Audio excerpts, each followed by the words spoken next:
today is give you a weird amalgam of about 10 world records that have been set in the last couple of years. They will be new to probably most, if not all of you. But the fun of it is that some world records are extraordinary and they're fascinating and inspiring. Some of them are extraordinarily lackluster, and you kind of shrug and be like, "Oh, was that worth it?" And then, most importantly, we want these. I want to point out some of them that I think are achievable that any of you can do. And if there was a world record for making a delicious veggie chicken, I think, hey, Karen Kreshnar, I'm right with you. I would want to indulge in that as well. Maybe there will be a world record for eating KFC fake chicken sometime soon. I will take part in that contest. All right, so weird world record number 1. When to know the fastest 10K while pushing a double stroller. So I guess I should preface this by saying, generally speaking, so a 10K, it's 6.2 miles. A recreational male runner will run a 10K in about 45 minutes, 40 to 38 to 45 minutes usually. A typical women's 10K race usually comes in just a few minutes behind there. So that's the kind of benchmark, now that you know how fast you would normally run without being burdened by a double stroller. And by the way, I love the specificity of these records because it's not just a single stroller. This only counts if it's a double stroller. So I know you're on the edge of your seat. The fastest 10K while pushing a double stroller, 41 minutes and 20 seconds, sitting up there in North Texas, a little bit north of Lewis Weil right now. But that's a great time. I mean, to be able to run 41 minutes, 6.2 miles in 41 minutes, averaging about a 7:40 mile pace without pushing a double stroller, that's excellent already. The fact that you can do it with 2 kids, good job, Elizabeth. I think you earned that one. So nice job. Congratulations on a world record. Weird world record number 2, the largest hula hoop spun. So this is important because, someone's got to fabricate the hula hoop. That's I think the first thing. Number 2, you've got to actually just think of that as something that you want to do. I don't think many people, when they're twisting and shaking their hips and hula hooping, I think a lot of people don't immediately think to themselves, hey, this hula hoop sure seems small. I should try something much larger.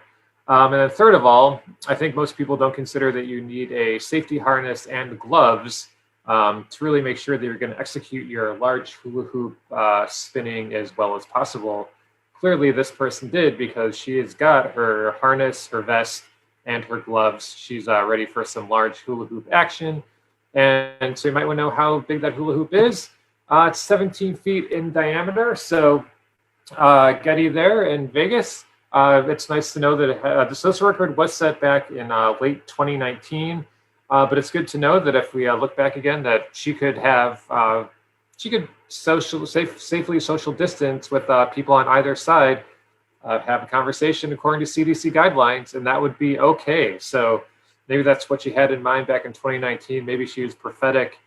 She wanted to keep safe social distance from people around her. So nice job there down there in Vegas. All right. Yep. Well, I just wanted to, I'll be quiet for a second. Take this picture in. Right. So the first time I stumbled upon this one, I sort of thought of Large Marge from Pee-wee's Big Adventure. If you don't remember that movie, Large Marge is the ghost phantom trucker who crashed on a dark, stormy night exactly a year before Pee-wee Herman hops into the cab of her truck, up to her ghost truck, and finally she frightens him by popping out her eyeballs and sort of looked like that. So this is terrifying. I don't know if any of you are able to do that. If I try to pop my eyeballs out right now, they stay inside my head, which frankly I am okay with. I'm glad that my eyes are inside and attached to my skull. So I'll give everyone a couple of seconds here. I'm curious to know actually down there in the chat. Let's use the chat question for all of you. Are any of you able to pop out your eyeballs at all let alone obviously not this far because you're not world record holders. But I don't know. I feel like if I do it, I don't know. I don't have the eye-popping muscles apparently. So I'd be curious down there in the chat area. Let me know if any of you are able to pop out your eyes any degree of distance at all. And I do want to mention that so Kim from Turkey, 12 millimeters. That's 1.2 centimeters. That's 0.12 meters. That's 0.012 meters. That's good work. That's very impressive. And Bart, that movie's, oh geez. All right. I didn't realize it's 35 years old now. That's terrifying. And Bart, you are banned from making sad comments like that to scare us all into looking ourselves in the mirror and taking a hard look. Karen, I'm sorry I have spoiled your appetite. Also, I will say this. My appetite has not been spoiled. I will do anything for Impossible Beyond KFC. By the way, KFC does not sponsor Nerd Nite. But KFC, if you're listening, you want to feed some people at home watching these events, I think it's in your best interest. All right, so Rebecca, thank you for trying as well. I hope you didn't strain anything while you were trying to pop out your eyeballs. All right, so fastest on a bike. I sort of think this one is cheating, but I am not employed by the Guinness Book of World Records, so therefore I clearly have no say in the matter. So the parameters for this is that it's just at some point, how fast can somebody be on a bike, untethered, pedaling or not? So this person obviously got a boost, as you can see from the picture on the upper right. This person was initially towed on the Bonneville Salt Flats by a fancy souped-up car, and after untethered the bike, and then was riding free for a while thanks to the velocity and momentum from being tethered to an actual car.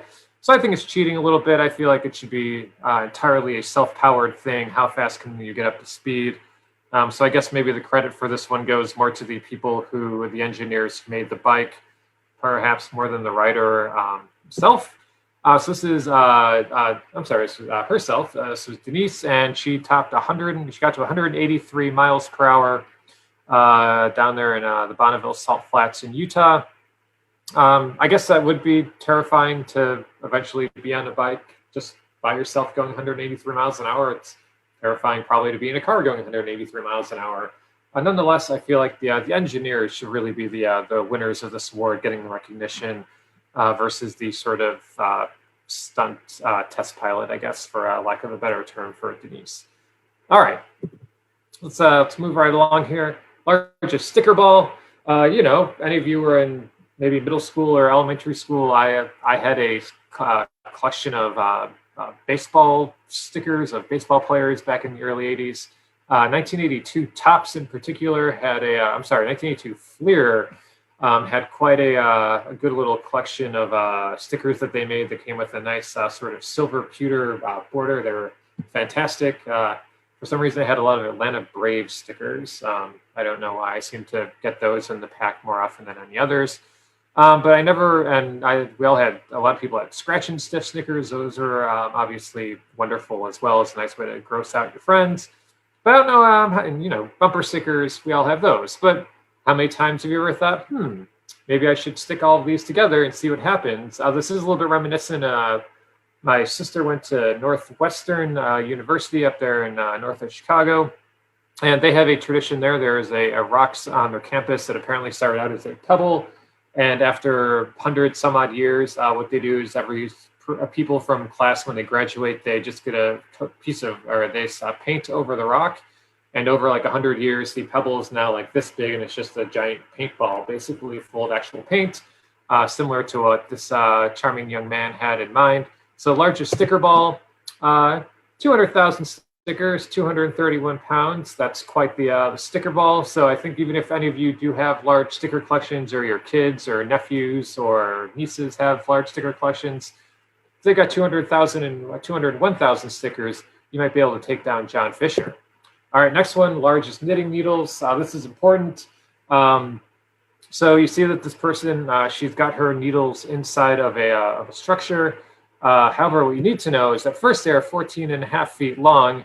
It's interesting that she's from England and they are measured in feet, but again, we won't get into the nuance of world record keeping.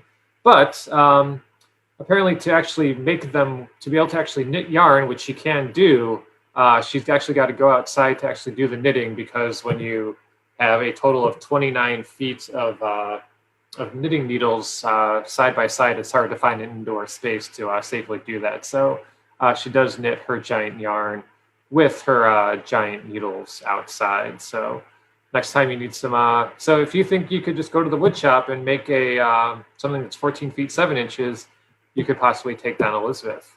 All right, so actually, so these are the next 3 are all achievable records. I actually think this one, I do think the knitting needles could be achievable, because again, if you just need to go to 14 feet 7 inches, I feel like you could do that. So write that one down.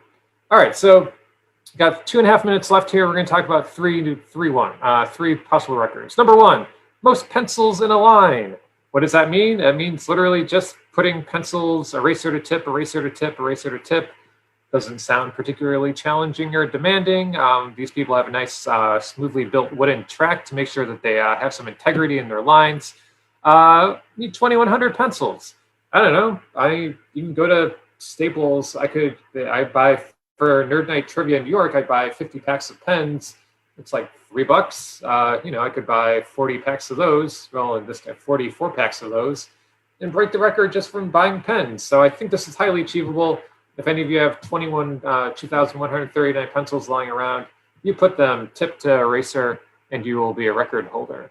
Next one, most balloons blown up in a minute. We've actually tried this. I've done this as a physical challenge for Nerd Nite attendees in New York a few times. The record is 18 balloons in 1 minute. And all that means is that what's the best part about this is why I think it's so achievable is you don't actually have to tie them. You basically have to blow the balloon up until it's mostly inflated. That's it's arbitrary a little bit on how, like, you don't want to blow it till it pops. So as long as it's mostly inflated, you can then just let it go and blow up the next one.